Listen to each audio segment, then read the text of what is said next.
കഥ സിനിമയാക്കാൻ പോകുമ്പം ഇപ്പോ എന്റെ പേരായ വിനീതേട്ടനിലേക്ക് എങ്ങനെയായിട്ടാ എത്തിപ്പെട്ടെ? വിനീത് ആക്ച്വലി ഞാൻ വിനീതിൻ്റെ അടുത്ത് ആദ്യം കഥ ചെയ്യാനായിട്ട് 2-3 പ്രാവശ്യം പുള്ളി വിളിച്ചിരുന്നു. അപ്പോൾ പുള്ളി ഇങ്ങനെ പറഞ്ഞു ആ പ്രൊജക്റ്റാണ്, ഈ പ്രൊജക്റ്റാണ്, മറ്റേ പ്രൊജക്റ്റാണെന്നൊക്കെ പറഞ്ഞ് പുള്ളി ആദ്യം സങ്കടം. അപ്പം ഞാനപ്പോൾ പറഞ്ഞു അതൊന്നുമില്ലല്ലോ. ഞാൻ പറഞ്ഞു വിനീത് അത് നിങ്ങൾ തന്നെയാണെങ്കിൽ അത് നന്നാവാന്ന് എനിക്ക് തോന്നുന്നു എന്നൊക്കെ ഞാൻ പറഞ്ഞു. ചിലപ്പോൾ പുള്ളിയുടെ അടുത്ത് എല്ലാവരും ഇങ്ങനെ പറയണ്ടായിരിക്കും. അപ്പോൾ അതുകൊണ്ട് പുള്ളി അങ്ങനെ സത്യം പറഞ്ഞാൽ അതപ്പോൾ പിന്നെ കുറച്ച് നാൾ ഡോർമെൻ്റ് ആയിരുന്നു. അത് നമ്മളങ്ങോട്ട് ഇത് ചെയ്തുമില്ല.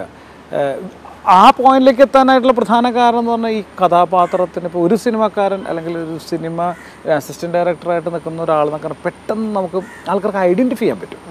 വിനീതാണെങ്കിൽ വിനീതിൻ്റെ ബാക്ക്ഗ്രൗണ്ട്, വിനീത് വന്നത്, അങ്ങനെയൊക്കെ പെട്ടെന്ന് അയാളെ ഐഡന്റിഫൈ ചെയ്യാനായിട്ട് പറ്റും.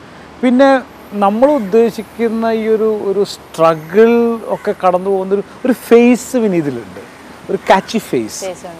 അപ്പോൾ അങ്ങനെയാണ് വിനീതിലേക്ക് നമുക്ക് ഫോക്കസ് ചെയ്യാം എന്ന് തോന്നിയത്.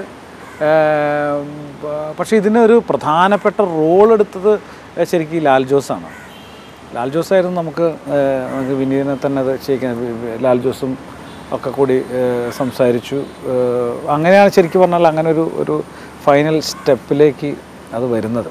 പിന്നെ എനിക്ക് തോന്നുന്നതായിട്ട് ഒരു ആഗ്രഹത്തിന്റെ മേലെയാണ് നമ്മൾ ഈ ലോകം മൊത്തം വർക്ക് ചെയ്യുന്നത്. Like it all works on the basis of hope. അപ്പം ഈ സിനിമയിൽ വർക്ക് ചെയ്യുമ്പോൾ ഞാൻ സിനിമ ചെയ്യുന്ന ആൾക്കാർ വർക്ക് ചെയ്യുന്ന കണ്ടിട്ടുണ്ടെങ്കിൽ ചില ഡിപ്പാർട്ട്മെന്റ്സ് എന്താ ചെയ്യാന്ന് വെച്ചാൽ അവർക്ക് അവരുടെ ജോലി വരിക, ഭംഗിക്ക് ചെയ്യുക, പോവുക അല്ലേ. മോസ്റ്റ് ഓഫ് ദ ടൈം അത് ആർട്ട്, ക്യാമറ, പിന്നെ ഈ മേക്കപ്പ്, അങ്ങനത്തെ പ്രൊഡക്ഷൻ, അങ്ങനത്തെ ഡിപ്പാർട്ട്മെന്റ്സ് ഒക്കെ മോസ്റ്റ്ലി. കാരണം അവർ സൈമിൾട്ടേനിയസ്ലി 4-5 പടം ചെയ്യുന്ന ആൾക്കാരായിരിക്കും. അപ്പോൾ അവർക്ക് ഈ വർക്ക് ഞാൻ വൃത്തിക്ക് ചെയ്യപ്പോ. പക്ഷേ ഈ സിനിമയിൽ ഞാൻ ശ്രദ്ധിച്ചൊരു കാര്യം എന്ന് വെച്ചാൽ എല്ലാവർക്കും മൊത്തത്തിൽ സിനിമ നന്നാവണം എന്നുള്ളൊരു ആഗ്രഹം ഉണ്ടായിരുന്നു. അത് എവിടുന്ന് വന്നതാന്ന് എനിക്കറിയില്ല. ലൈക്ക് എന്തുകൊണ്ട് ഈ സിനിമയിൽ അവർക്ക് തോന്നി? ചിലപ്പോൾ ദൈവാനുഗ്രഹമായിരിക്കാം, അല്ലെ എല്ലാവരുടെ ആ ഒരു പോസിറ്റിവിറ്റി എന്നിൽ നിന്നും പുറത്ത് വന്ന് എല്ലാവർക്കും അല്ല ചേട്ടനാണല്ലോ പറഞ്ഞു ഞാൻ ഭയങ്കര പോസിറ്റിവിറ്റി.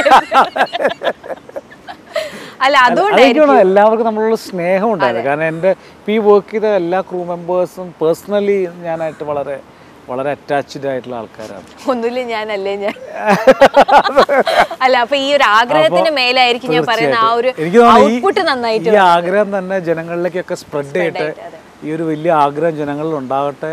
അങ്ങനെ എല്ലാവരും നമ്മുടെ സിനിമ കാണട്ടെ അല്ലേ. എല്ലാവരും ഒരു സിനിമാക്കാരനെ കണക്റ്റഡ്. കാരണം ഇപ്പൊ ഞാൻ എത്ര പേരെ കണ്ടിട്ടുണ്ടെന്ന് അറിയോ ചേട്ടാ, എന്താ ചെയ്യുന്നത്, ഞാൻ സിനിമയിൽ ട്രൈ ചെയ്യുക, പുച്ഛമാണ്.